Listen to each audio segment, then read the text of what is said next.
Então, vamos ver se funciona gravar vídeo para vocês entenderem as aulas. Vou fazer o vídeo sobre divisões, tá? Para ver se ajuda ou não. Então, vou sair daqui um pouquinho, vou baixar o vídeo aqui um pouquinho para vocês poderem olhar o material que vocês têm. Então, o que a gente tem na aula de divisão? Primeiro, as ideias básicas, que aqui eu considero na operação que tem essas ideias são mais importantes. Primeiro, quando a gente vai repartir igualmente, para saber quantos objetos ficam em cada conjunto, quando a gente reparte em vários conjuntos. E a medida, ou quanto uma quantidade cabe em outra, que é quando eu quero saber medir um conjunto por outro conjunto. Quando a gente vai repartir igualmente. Aí a gente tem aqui o exemplo do professor Alberto. Por que esse exemplo mostra a primeira ideia básica? Porque essas folhas no final não teve resto, mas aqui a gente vê que não teve resto nessa divisão. Caso tivesse tido resto, eu ainda poderia cortar essas folhas, né, para dividir exatamente, para todos os grupos terem exatamente a mesma quantidade. Isso é repartir igualmente. Às vezes eu não posso continuar nessa divisão. Tá, mas aí aqui vem um ponto importante sobre as dificuldades em divisão. Algumas pessoas não sabem fazer esse procedimento aqui, que é o algoritmo da divisão. Então, se eu tenho 84 dividido por 6, como é que eu posso fazer essa conta? Primeiro eu tenho que pensar neste 8. Como eu vou dividir este 8 por 6? Tá? Nesse caso são 8 dezenas.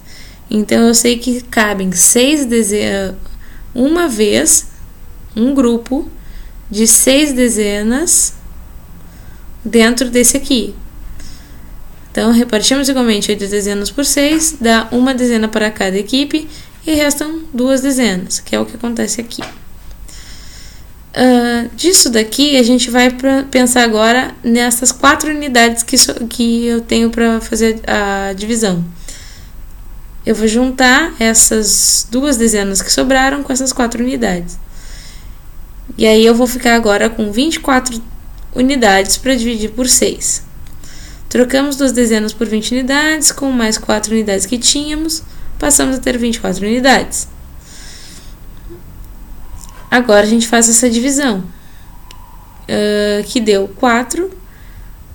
Eu consigo 4 grupos, repartir 4 vezes essas 24 unidades nesses 6 grupos e não vai ter resto nenhum. Por fim, repartimos igualmente as 24 unidades por 6, dá 4 unidades para cada equipe e não resta nenhuma. E aqui a gente vai ter o nome de cada parte da divisão. Esse número que aparece aqui, esse 84, é o nosso dividendo. O número que aparece aqui é o nosso divisor. O que aparece aqui nesse resultado tradicional é o quociente, e o que aparece aqui embaixo é o resto. Dá para dizer que na divisão a gente tem 2 resultados, porque nem sempre a gente quer saber o quociente. Às vezes o que a gente quer saber é exatamente o resto, quanto sobrou, tá? Aí aqui está a conclusão do exercício, que no total, uma dezena e 4 unidades para cada equipe, e as equipes vão receber 14 folhas. Esse mesmo exemplo, ele serve para ver a outra ideia básica da divisão, que é a medida ou quanto uma quantidade cabe em outra. Só que agora pensando, quantos grupos de 14 folhas eu tenho num grupo de 84 folhas? Vejam que no outro tinha 84 para 6 grupos de alunos. Agora eu tenho 84 folhas por 14 folhas. Eu quero saber quantos grupos eu consigo colocar aí dentro. Bom, aí eu faço 84 por 14. E aí tentamos repartir igualmente 8 dezenas por 14. Não vai dar, né? Não tem como pegar 8 e separar em 14 partes. Como não dá, trocamos 8 dezenas por 80 unidades. Aí eu passo até agora, juntando com as 4 unidades que tinha, eu passo a ter 84 unidades para dividir por 14. Com mais 4 unidades que tínhamos, passamos a ter 84 unidades. Então, repartimos igualmente as 84 unidades por 14. dá 6 unidades para cada grupo e não resta nenhuma. Que foi o que aconteceu aqui, ó. As 84 unidades, agora eu posso dividir por 14, 6 vezes 14 é 84 e zera tudo, não tem nenhum resto. Aqui está a conclusão do exemplo, mas o importante é essa parte aqui, que para confirmar a conta eu podia fazer o contrário. Eu podia pegar deixa eu voltar um pouquinho, o quociente, multiplicar o divisor e ver se o resultado dá certo, que é o que aconteceu aqui. Dá para perguntar quantos grupos de 14 cabem em um grupo de 34, que é exatamente essa a ideia por trás desse exemplo. Então, eu estou medindo o grupo de 34, tendo como uma unidade de medida o de 14. Então, outro exemplo disso que fica mais claro de quando eu uso essa ideia básica. Esse daqui, ó. Se eu tiver 195 ovos e eu tenho que dividir eles em dúzias para colocar nas caixas para vender. Uma dúzia tem 12 ovos. Então, eu tenho que dividir esse grupo de 195 ovos em grupos de 12 ovos. Aí eu venho montando o meu algoritmo da divisão. De novo, eu começo pelo primeiro. Então, como não podemos repartir uma centena em 12 partes, de modo a obter centenas, né? Então, a gente troca essa centena por 10 dezenas. E aí a gente vai ter isso aqui.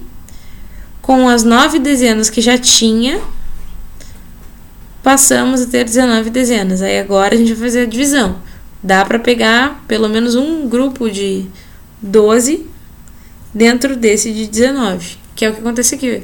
1 vezes 12 deu 12, 19 menos isso. Aí vai para essa próxima etapa aqui. Sobram 7 dezenas. Como essas 7 dezenas não dá para dividir por 12, nós vamos trocar as 7 dezenas por 70 unidades. Com as 5 que já tem aqui, passamos a ter 75 unidades. Agora a gente divide isso por 12, repartindo igualmente 75 por 12, dá 6 para cada um e ainda restam 3 unidades. Essas unidades que a gente está trabalhando são os ovos. Então, me sobrou 3 ovos. Eu posso dividir esses ovos nas caixas de dúzia? Como eles são cru, não, né? Senão eu não vou vender esses ovos aí. Eu acho que não é a ideia do cara, do vendedor da granja. Então, isso daqui me mostra que eu estou realmente medindo o grupo de 195 por grupos de dúzias. Que nem sempre vai ser possível fazer a divisão exata, buscando sempre uma exatidão, um fim para a divisão. Aí aqui está a conclusão do exercício, que eu preciso de 16 caixas de ovos e ainda vão restar 3. Para eu fazer a prova real dessa conta, eu faria o denominador, o quociente, vezes o divisor, e aí eu somo com o resto que tem. E isso é o que a gente pode dizer a fórmula da prova real da divisão. Que sempre que qualquer divisão eu sempre posso fazer o quociente vezes o divisor mais o resto, vou chegar no resultado que estava lá no dividendo. Então, esse vezes esse mais esse é igual a esse.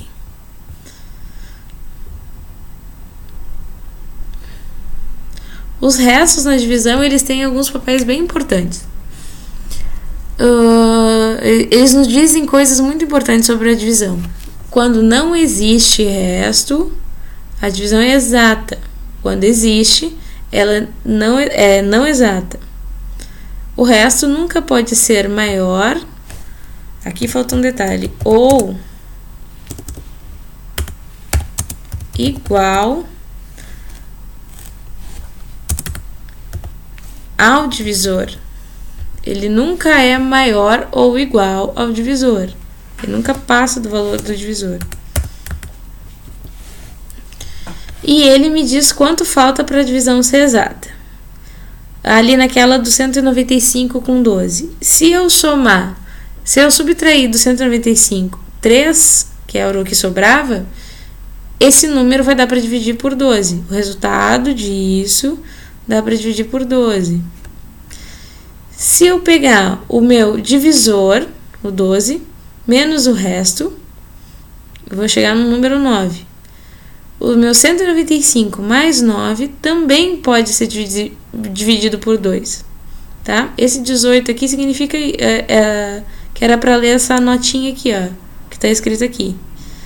Que quando uma divisão é exata, dizemos que o dividendo é divisível pelo divisor. Essa palavra divisível vai aparecer depois e ela é bem importante que vocês estejam ligados.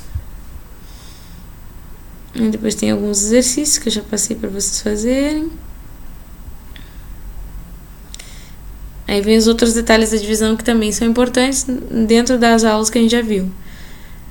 Esse aqui é bem importante, que ele vai voltar a esse assunto em trigonometria e muita gente se esquece ou se perde do papel do zero na divisão.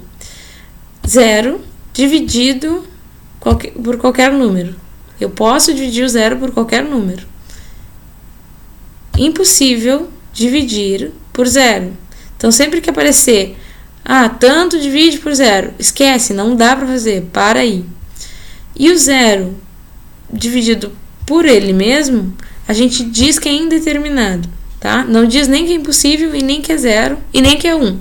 É indeterminada a palavra correta. Bom, o resto a gente vê para o próximo vídeo.